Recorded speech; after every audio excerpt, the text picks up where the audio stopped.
نے قرآن کے حوالے سے اور قرآن کے حقوق کا تذکرہ بھی کیا ہے، اور اگر کوئی اس کا تذکرہ نہ بھی کرے، یعنی تحریر میں 1 بائی 1 کر کے نہ بھی کرے، تو ایک عقل عام میں بھی آنے والی بات ہے کہ حق کیا ہونا چاہیے، اس عظیم کتاب کے ساتھ معاملہ کیا کرنا چاہیے، سلوک کیا ہونا چاہیے۔ سب سے پہلا حق اس قرآن کا ہمارے اوپر یہ ہے کہ ہم اس کے اوپر ایمان لائیں۔ ایمان لانا اس قرآن کے اوپر اور ماننا اس قرآن کو دل سے، یہ اس قرآن کا پہلا حق ہے ہمارے اوپر۔ جو نہیں مانتے ان کو ماننا چاہیے، ورنہ یہ قرآن ان کے خلاف قیامت میں گواہی دے گا۔ اور جو مان چکے ہیں الحمدللہ، سارے جو بیٹھے ہوئے اہل ایمان بیٹھے ہوئے مان چکے ہیں، اس پہ اللہ کا شکر ادا کرنا چاہیے۔ تو وہ ایمان پھر ایسا ایمان ہو کہ وہ غیر متزلزل بھی ہو، کہ جس کے اندر دراڑ نہ آ سکے کسی وقت، اور وہ ایمان ایسا بھی ایمان ہو کہ یہ قرآن میرے تمام مسائل کا حل ہے، اس دنیا میں اور آخرت میں کامیابی کا واحد ذریعہ ہے۔ احادیث اس کی شرح ہے، احادیث تشریح ہے۔ مجھے کوئی اور گائیڈ بک نہیں چاہیے، کوئی اور کتاب نہیں ہے کہ جس کو میں ریفر کروں اور جس سے میں روشنی تلاش کروں، فکر کی روشنی، خیالات کی روشنی، عقائد کی روشنی، معاشرتی زندگی کی روشنی۔ کوئی اور کتاب نہیں ہے سوائے اس قرآن کے۔ تو وہ ایمان مکمل ایمان، غیر متزلزل ایمان، اس لحاظ سے کہ کمی اس کے اندر نہیں ہے، معاشرے میں کس طریقے سے زندگی گزارنی ہے وہ ہدایت نامہ بھی اس کے اندر موجود ہے۔ اور انشاءاللہ ہمارے تیسرے دن کا درس جو ہے وہ اس حوالے، اس دنیا کے بعد کوئی اور عالم اور دنیا ہے یا نہیں ہے، اگر ہے تو اس میں کیا ہوگا، اور اس کے اندر پھر دار و مدار جزا اور سزا کا کس چیز کے اوپر ہوگا، جو ہمارے کل کا درس ہے وہ بھی اسی قرآن کے اندر روشنی موجود ہے۔ اس دنیا میں اگر ہم نے رہنا ہے تو ہم نے رزق تلاش کرنا ہے، ہم نے غاروں میں نہیں چھپنا۔ تو وہ رزق حاصل کرنے کے کیا ضوابط ہے اور کیا ہدایات ہے، اور اس کے خرچ کرنے کے کیا ہدایات ہے، اسی قرآن کے اندر ہے۔ ہم نے کسی معاشرے میں، کسی سوسائٹی میں لوگوں کے درمیان تصفیہ کرنا ہے، اصلاح بین الناس کا کام کرنا ہے، چھوٹے لیول پر اور بڑے لیول پر، تو اس کے لیے کیا ہدایات وہ اس قرآن میں موجود ہے۔ یعنی ایسی کتاب اور ایسا ایمان کہ کامل اور مکمل ہے، یہ دلیل انسان کو ہلا نہ کہ آج تو بڑا ترقی یافتہ دور ہے اور انسان چاند تک پہنچ گیا ہے، بڑا ماڈرن اور جدید دور ہے اور انسان نے اتنی ترقی کی ہے ٹیکنالوجی میں اور سائنس میں اور اس فن میں اور اس فن میں، اور آپ پھر بھی ہمیں دنیا کے مختلف شعبوں کے بارے میں کہتے ہیں کہ جی قرآن سے رہنمائی حاصل کی جائے۔ جو بھی کوئی کہے اس کو یہ کہے کہ بالکل قرآن اس ایڈوانسمنٹ کا مخالف ہے۔ یہ دلیل آپ نے کہاں سے ڈھونڈی ہے کہ جناب بڑا ترقی ہے، لہٰذا پھر بھی آپ اس کو ریفر کر رہے ہیں کہ جی اس میدان میں کیا رہنمائی ہے، اس فیلڈ میں قرآن کی کیا روشنی ہے۔ انسان جہاں تک بھی پہنچنا چاہیے، لیکن رہنمائی کی کتاب پھر بھی یہ قرآن ہے، ہدایت کی کتاب پھر بھی یہ قرآن ہے۔ دوسرا حق میرے بھائیوں اور بہنوں وہ اس قرآن کا یہ ہے، اور میرے خیال میں اس حوالے سے اس مجلس کی اہمیت بھی بڑھ جاتی ہے، اور اس مجلس کا انعقاد زیادہ جوش و خروش سے کرنا چاہیے۔ یہ دوسرا نقطہ میں بیان کر رہا ہوں، وہ یہ ہے کہ اس قرآن کا حق ہمارے اوپر یہ ہے، دوسرا حق کہ اس کا علم حاصل کیا جائے۔ علماء نے، محدثین نے، مفسرین نے عمل کو تیسرے نمبر پر رکھا ہے، ایمان کے بعد دوسرے نمبر پر عمل کو نہیں رکھا کہ جی ایمان لانے کے بعد عمل کیا جائے۔ عمل تو ہے، عمل تو کرنا ہے، لیکن عمل کس چیز کے اوپر کرنا ہے؟ جب آپ کو علم نہ ہو، جب آپ کے اندر سمجھ نہ ہو اس چیز کے بارے میں کہ اس قرآن کے اندر ہے کیا، تعلیمات کیا ہے، رہنمائی کیا ہے، تو اس لیے دوسرے نمبر پر اس کا جو حق بتایا گیا ہے وہ یہ ہے کہ اس کا علم حاصل کرے، اس کو سمجھنے کی کوشش کریں۔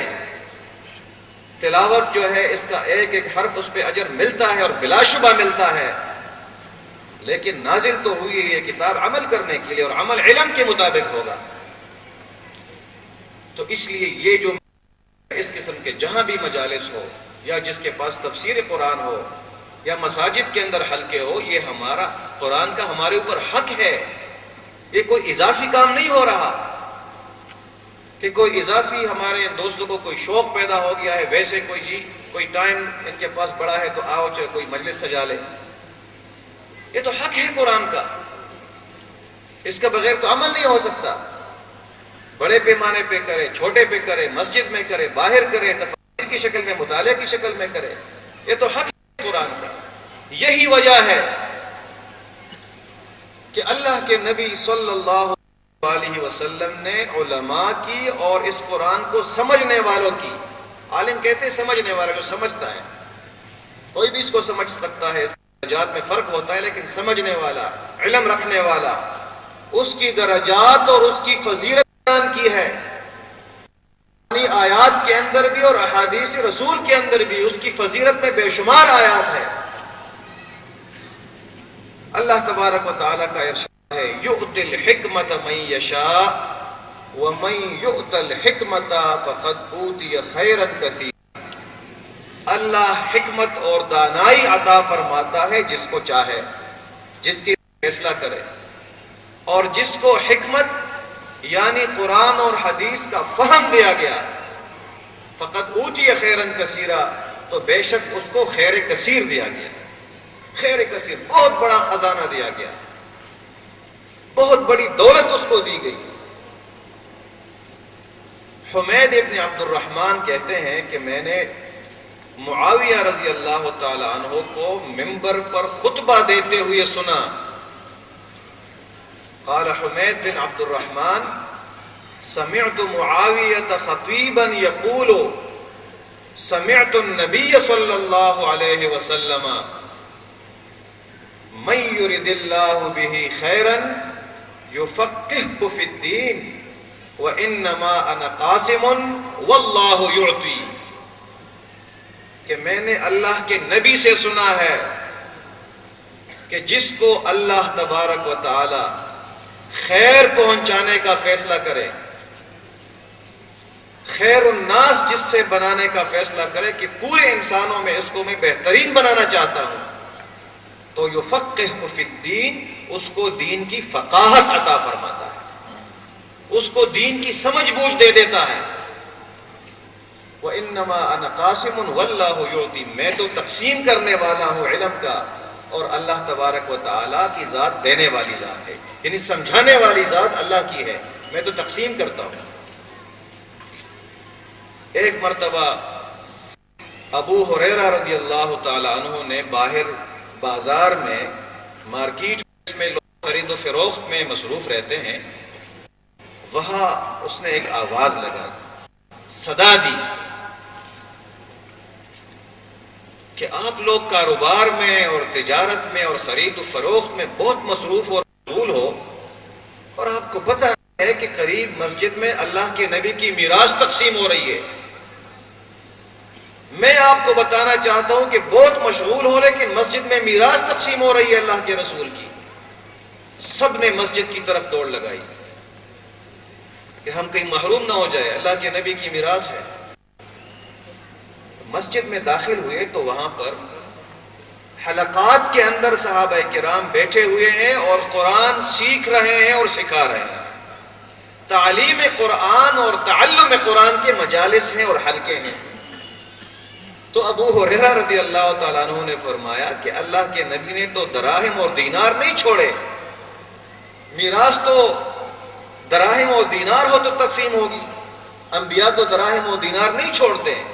اللہ کے نبی نے یہ علم چھوڑا ہے اور یہ اللہ کے نبی کی میراث ہے، تو اگر کسی نے حاصل کرنا ہے تو حاصل کریں۔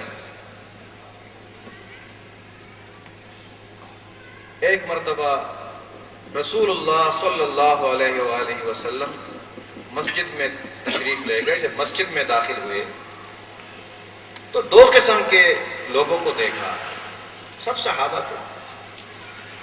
کچھ صحابہ اور کچھ افراد تو مسجد کے ایک طرف نوافل میں مصروف ہیں، فرض کے وقت تو ہر ایک نے پھر فرض نماز پڑھنی ہے، نوافل ہے، تسبیحات اور اذکار ہیں۔ اور ایک دوسرے کونے میں کچھ صحابہ بیٹھے ہوئے ہیں اور تعلیم و تعلم کا ایک حلقہ ہے، جس طرح یہ حلقہ ہے کہ آپ لوگ بیٹھے ہوئے قرآن کے لیے۔ میں یہ بھی بات آپ کو عرض کروں کہ یہاں پر آپ یہ نیت کریں، اور مجھے یقین ہے کہ آپ اس نیت سے آئے ہیں کہ آپ یہاں پر کسی خاص آدمی کے لیے نہیں آئے، یہ مجھے پکا یقین ہے۔ آپ آئے ہیں قرآن عظیم الشان کو سننے کے لیے۔ اور شروع میں نے بات کی، بار بار ہم یہ دعا کریں گے، سننے والا بھی اور سنانے والا بھی، کہ اس قرآن کی وجہ سے اللہ تبارک و تعالی ہمارے دلوں کو منور فرمائے، اس قرآن کی برکت سے اللہ تعالیٰ اخلاص کی دولت ہمیں نصیب فرمائے۔ تو وہ قرآن کی مجلس تھی، تعلم اور تعلیم کا ایک حلقہ تھا۔ اللہ کے نبی صلی اللہ علیہ وسلم نے فرمایا کلاہما خیر، کلاہما خیر، یہ دونوں حلقے بہتر حلقے ہیں، اچھے حلقے ہیں، یہ دونوں لوگ اچھے ہیں، لیکن فرمایا کہ جو تعلیم و تعلم کا حلقہ ہے وہ زیادہ بہتر ہے۔ اور خود جا کے ان کے درمیان بیٹھ گئے، اور ان کے درمیان معلم کی حیثیت سے، اس لیے کہ اللہ کے نبی صلی اللہ علیہ وسلم نے فرمایا انما بعثت معلما، میں تو معلم بنا کر بھیجا گیا، اگر ان کو کوئی سوال کرنا ہے، کوئی پوچھنا ہے، تو میں تو معلم ہوں، معلم کتاب و حکمت ہوں۔ تو ان کے درمیان تشریف لے گئے، وہی بھی ان کے ساتھ شامل ہو گئے، فرمایا یہ زیادہ بہتر ہے، وہ دوسرا بھی بہتر ہے لیکن یہ زیادہ بہتر ہے۔ عبداللہ ابن مسعود رضی اللہ تعالی عنہ اللہ کے نبی کے مشہور صحابی ہیں، اور انس ابن اور دیگر صحابہ کی طرح عبداللہ ابن مسعود نے بھی اللہ کے نبی صلی اللہ علیہ وسلم کی خدمت کے لیے اپنے آپ کو وقف کر دیا تھا، خدمت کے لیے۔ جہاں پر سواری کا سفر کا ارادہ فرمایا حضور صلی اللہ علیہ وسلم نے، تو عبداللہ ابن مسعود نے سواری کا انتظام کیا۔ نماز کا ارادہ فرمایا، وضو کا اہتمام کرنا۔ ایک مرتبہ سفر میں تھے دونوں، نماز کا وقت آیا تو رسول اللہ امام کی حیثیت سے آگے کھڑے ہو گئے، اور عبداللہ ابن مسعود ماموم کی طرح جو طریقہ ہے اس کو اپنے دائیں طرف قریب کھڑا کر دیا، کوئی تیسرا شخص تو تھا نہیں۔ اب جب نماز شروع کی اللہ کے نبی صلی اللہ علیہ وسلم نے، تو عبداللہ ابن مسعود پیچھے چلے گئے اور پیچھے جا کے کھڑے ہو گئے، کھڑا کیا تھا اس کو اپنے قریب۔ نماز کے بعد رسول اللہ صلی اللہ علیہ وسلم نے پوچھا کہ میں نے تو آپ کو قریب کھڑا کیا تھا۔ اس نے کہا کہ میں فرمانے کا کوئی صحابی تصور بھی نہیں کر سکتا، لیکن اس نے جواب دیا کہ آپ کی ہیبت اور عظمت اتنی تھی میرے اوپر کہ میں قریب کھڑے ہونے کی تاب نہیں رکھتا تھا، کھڑا ہونا میرے لیے مشکل تھا۔ وہ ایک عظمت رسول ہے، وہ ایک مقام رسول ہے، یہ اس کا ایک جواب تھا، اور اس پہ ایک کیفیت طاری ہو گئی تھی۔